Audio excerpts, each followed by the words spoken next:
In the name of Almighty Allah, gracious, compassionate, I would like to greet you all with Islamic greeting. Assalamu alaikum wa rahmatullahi wa barakatuh.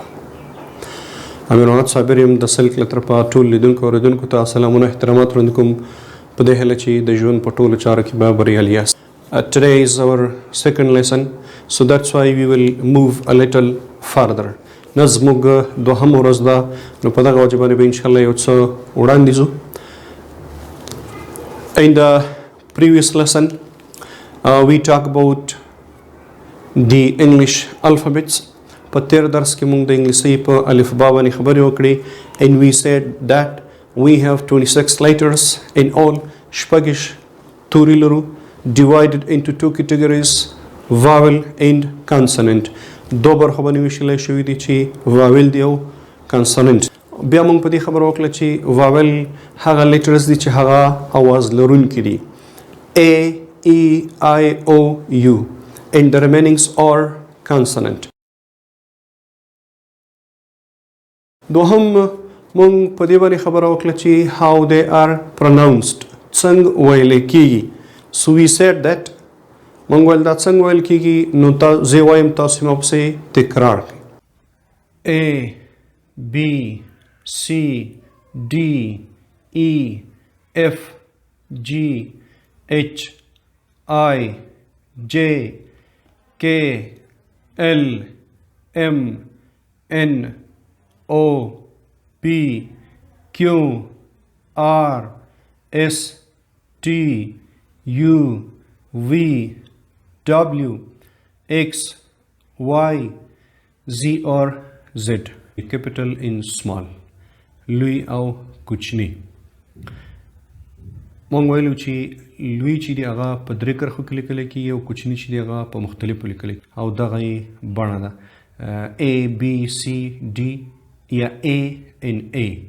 A لوی او A ورکوټی، B لوی او B ورکوټی تر Z یا Z پورې چې دغه یې دواړه بڼې لیکل شوي. ټول لوی توري په بارانو درې کرښو کې لیکل کېږي او کوچني توري په مختلفو کرښو کې لیکل کېږي. Now we are coming to how are they used for پښتو letters. د پښتو تورو لپاره دغه انګلیسي توري څنګه استعمالي. So we have them like these. A د الف لپاره یا د عین لپاره به کار راځي. B د ب لپاره استعمالي. C د سین لپاره. D د دال او د ډال لپاره. E د الف لپاره، ی لپاره، عین لپاره. F د ف لپاره. G د کاپ لپاره. H د ه لپاره یا دو چشم ه لپاره. I د ی لپاره. M د میم لپاره. I د ی لپاره. J د جیم لپاره. K د کاپ لپاره. L د لام لپاره. M د میم لپاره. N د نون لپاره. N د نون لپاره. O د واو لپاره. P د پ لپاره. Q قاف. R ر S سین. T ت او ت. U یا T د ت لپاره هم په کار راوړل کېږي. U د عین او واو لپاره. V د واو لپاره. W د واو لپاره. X د X یا Z لپاره. Y د ی لپاره. Z د ز لپاره. Z لپاره. زوات لپاره زوی لپاره. سی چې کله یو ځای راشي چې اواز ورکوي. ډبل ای چې کله راشي دا ی ساوند ورکوي. کې چې کله راشي دا خ اواز ورکوي. ډبل او د واو لپاره استعمالېږي. او هم د واو لپاره استعمالېږي. ډبل او هم د واو لپاره استعمالېږي. او د عین لپاره هم استعمالېږي لکه عمر.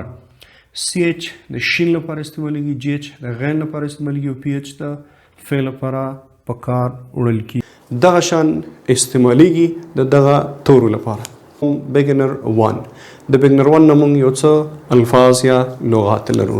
دغه ما پسې تکرار کوي. cupboard, door, arm, shirt, eye, key, newspaper, pocket, baby, shop, window, picture, wheel, finger, ear, tick, foot, doll, mouth, house. cupboard مانا الماری. door دروازه. arm عام یا arm متیا څنګل. shirt کمیس. آی سترګه، ځینې خلک وایي ای، دا غلط دی. آی سترګه. کی کلی. نیوز پیپر اخبار. پاکټ جیب یا جوب. بیبی ماشوم. شاپ دکان. وینډو کړکۍ یا روسۍ.